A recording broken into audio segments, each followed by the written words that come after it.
इस प्रार्थना में आप सबों का प्रभु आप सभी को आशीष दे और प्रभु की महान कृपा और आशीर्वाद और उसका अनुग्रह आप सबों को प्राप्त हो और हमेशा हमेशा के लिए आप सबों पर बना रहे। मेरे भाई मेरी बहन, आराधना के पहले थोड़े समय पहले मैंने फ़ोन देखा और वहाँ पर मेरी एक बहन है, उन्होंने मुझे एक वीडियो भेजा, बहुत अच्छा था, आपके साथ शेयर करना चाहूँगा। किसी शहर में एक माता पिता अपने एक छोटे बच्चे को दादा दादी से मिलवाने के लिए प्रतिवर्ष, क्योंकि दादा दादी दूर रहते थे तो प्रतिवर्ष वे अपने बच्चे को उनसे मिलवाने के लिए लेकर जाया करते थे। और जब बच्चा छोटा था तो माता पिता साथ में जाते थे, छुट्टियों में वहाँ समय बिताते दादा दादी के साथ और फिर से शहर लौट आते थे। जब बच्चा बड़ा हुआ तो एक दिन कहने लगा कि मम्मी पापा अब मैं बड़ा हो गया हूँ, अब मैं अकेले ही जाकर दादा दादी से मिलकर आ सकता हूँ, इस बार मैं अकेला जाऊँगा। तो पहले माता पिता राजी नहीं हुए, क्योंकि माता पिता के लिए बच्चा चाहे कितना भी बड़ा हो जाए, चाहे वे बुजुर्ग भी हो जाए, तब भी वो बच्चा ही रहता है। तो मम्मी पापा ने पहले उसे अनुमति नहीं दी, लेकिन जब उसने बार बार आग्रह किया तो वे राजी हो गए। और जाने से पहले माता पिता ने उसे सब कुछ समझाया कि ट्रेन में ऐसे बैठना, इनसे बात नहीं करना, कुछ खाना नहीं, या जो भी फॉर्मेलिटीज होती हैं सब कुछ समझाया। और जिस दिन वो जाने वाला था, पिता उसे ट्रेन में बिठाने के लिए लेकर आए स्टेशन पे, और फिर से उन्होंने कुछ बातें उन्हें समझाई और बच्चे ने कहा कि मैं सब कुछ समझ चुका हूँ, डरने की कोई ज़रूरत नहीं है, मैं सकुशल पहुंच जाऊंगा। फिर भी पिता तो पिता ही है, उसने उसे एक पर्ची दी और कहा कि बेटा अगर तुम्हें रास्ते में कहीं भी डर लगे तो ये पर्ची खोल कर पढ़ लेना। बेटे ने वो पर्ची अपनी जेब में रख ली और ट्रेन शुरू हुई। नए नए लोग, नए नए स्टेशन पे नई नई चीजें देखने को मिलती जा रही थी। अचानक एक स्टेशन पर एक भयानक डरावना व्यक्ति उस ट्रेन में चढ़ा और वहीं जाकर बैठा जहां पर वो बेटा बैठा हुआ था। उसे देखकर वो बच्चा बहुत डर गया, उसे बहुत डर लगा, क्योंकि वो काफी डरावना व्यक्ति था। उसके बाल लंबे थे और उसका चेहरा काफी डरावना और अद्भुत लग रहा था, इसलिए वो बच्चे को बहुत डर लगा। उसने सोचा कि अब मैं क्या करूं। तुरंत उसे पिता की बात याद आई कि जब तुझे डर लगे तो ये पर्ची निकाल कर पढ़ना। बच्चे ने वो पर्ची उठाई, जेब से निकाली और उसे खोला और उसे पढ़ना शुरू किया। आप जानते हैं उस पर्ची में क्या लिखा था? ध्यान से सुनना। उस पर्ची में लिखा था कि बेटा डरना मत, मैं बगल वाले कंपार्टमेंट में ही हूं। Praise the Lord. पिता ने लिखा था कि डरना मत, तेरे पास जो बगल वाला कंपार्टमेंट है, जो बगल वाला डिब्बा है, मैं उसी में बैठा हूं। और ये सुनकर, ये पढ़कर बच्चा बेहद खुश हुआ और उसका सारा डर चला गया। इसी तरह प्रभु कहते हैं बार बार कि डरो मत, मैं तुम्हारे साथ हूं, चिंता मत करो, मैं तुम्हारा ईश्वर हूं। लेकिन अक्सर इंसान बार बार इस बात को भूल जाता है, लेकिन हमें बार बार पढ़ना चाहिए। हर दिन हमें प्रभु की उन बातों को पढ़ना चाहिए जहां प्रभु कहते हैं कि डरना मत, मैं तेरे साथ हूं। हर चिंता में, हर परेशानी में, हर रोग में, हर परिस्थिति में, हर मुश्किल में, हर कठिन रास्ते में, कांटों भरे रास्ते में भी वो प्रभु, वो पिता हमारे साथ है। तो डरने की क्या बात है? जब प्रभु हमारे साथ है तो हमें डरना नहीं चाहिए। प्रभु आश्वासन देते हैं, बार बार बाइबल में कहते हैं, डरो मत, मैं तुम्हारे साथ हूं। प्रभु साथ है। बेशक हम उन्हें अनुभव करते हैं या नहीं करते हैं, लेकिन वो साथ हैं, क्योंकि उन्होंने वादा किया। अगर आप पढ़ेंगे मत्ती का सुसमाचार उसके अध्याय 28 में, जब प्रभु यीशु का स्वर्गारोहण होने वाला था, उसके पहले प्रभु यीशु ने अपने शिष्यों से क्या कहा? उन्होंने कहा कि याद रखो संसार के अंत तक मैं सदा तुम्हारे साथ हूं। याद रखो संसार के अंत तक मैं सदा तुम्हारे साथ हूं। इसायाह नबी का ग्रंथ अध्याय 41 पढ़िए, इसायाह नबी का ग्रंथ अध्याय 43 पढ़िए, योशुआ का ग्रंथ अध्याय 1 पढ़िए। बार बार आपको पढ़ने को मिलेगा, डर मत मैं तुम्हारे साथ हूं, डर मत मैं तुम्हारे साथ हूं। आखिर क्यों प्रभु बार बार ये कहते हैं कि डर मत मैं तुम्हारे साथ हूं, मैं तुम्हारे साथ हूं, डर मत, डर मत? क्योंकि प्रभु को पता है कि इंसान कितना घबराता है। यूहन्ना के सुसमाचार उसके अध्याय 14 वाक्य 1 में प्रभु कहते हैं, तुम्हारा जी घबराए नहीं, ईश्वर में विश्वास करो और मुझ में भी विश्वास करो। कितना अच्छा प्रभु है ना, हमारे साथ रहने वाला। कौन ऐसा कहता है? कोई नहीं। चलिए अपनी आंखें बंद करें, प्रभु की करीबी को अनुभव करें। प्रभु पास है। वही प्रभु कहते हैं, मैं तुम्हें कभी नहीं छोड़ूंगा, मैं तुम्हें कभी नहीं त्यागूंगा। धन्यवाद यीशु, धन्यवाद यीशु। हम तेरी आराधना करते हैं, हमारे साथ रहने वाले परमेश्वर, हम तेरी आराधना करते हैं प्रभु। तेरी महिमा, तेरी स्तुति, तेरी आराधना। धन्यवाद यीशु। आइए मेरे साथ मिलकर प्रभु का गुणगान करते जाइए। हम उसकी तारीफ में गीत गाएंगे, महिमा करें, स्तुति करें। जैसे जैसे गीत में आगे बढ़ें, लीन होते जाना प्रभु में, खो जाना, और प्रभु आपको अभिषेक से इस समय भर देंगे। धन्यवाद यीशु। Hallelujah, hallelujah, hallelujah. तारीफ करें परमेश्वर की। Hallelujah, hallelujah, hallelujah, hallelujah.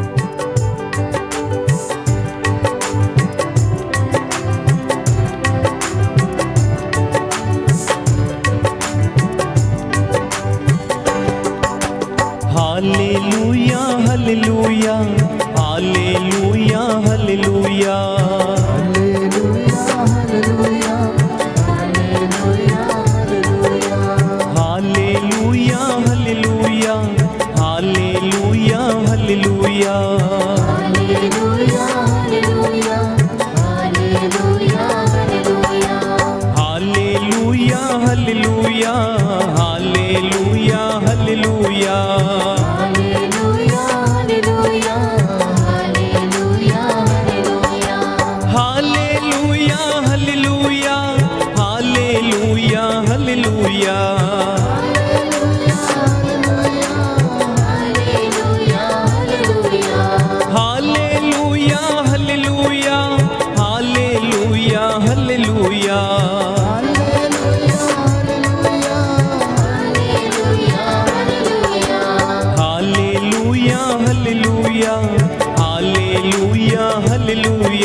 परमेश्वर की।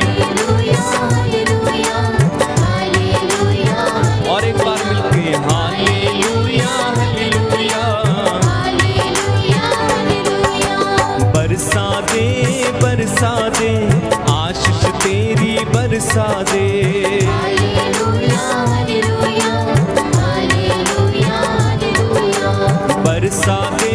बरसा दे आशीष तेरी बरसा दे।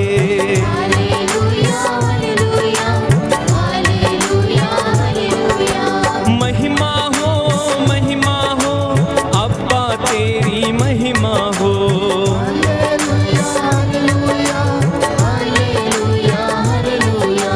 महिमा हो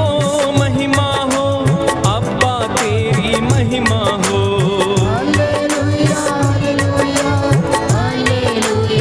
ताली बजाइए एक साथ। Hallelujah hallelujah hallelujah hallelujah.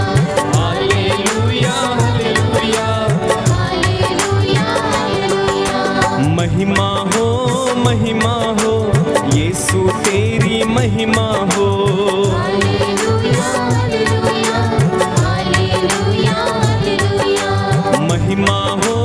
महिमा हो यीशु तेरी महिमा हो।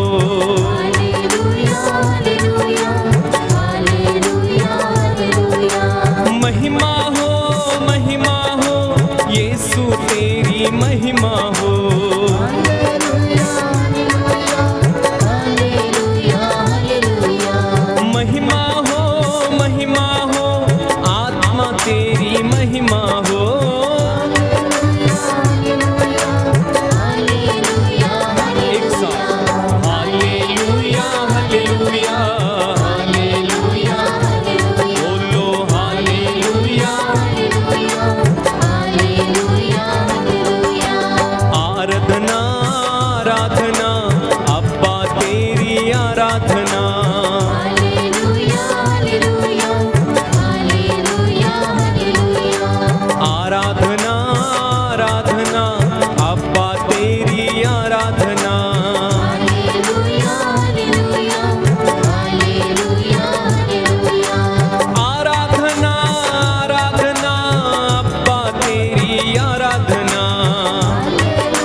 तेरी आराधना,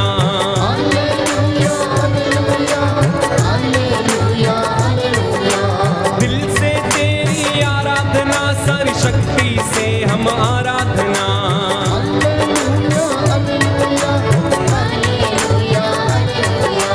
तेरी महिमा गाते हैं, आराधना तेरी करते हैं।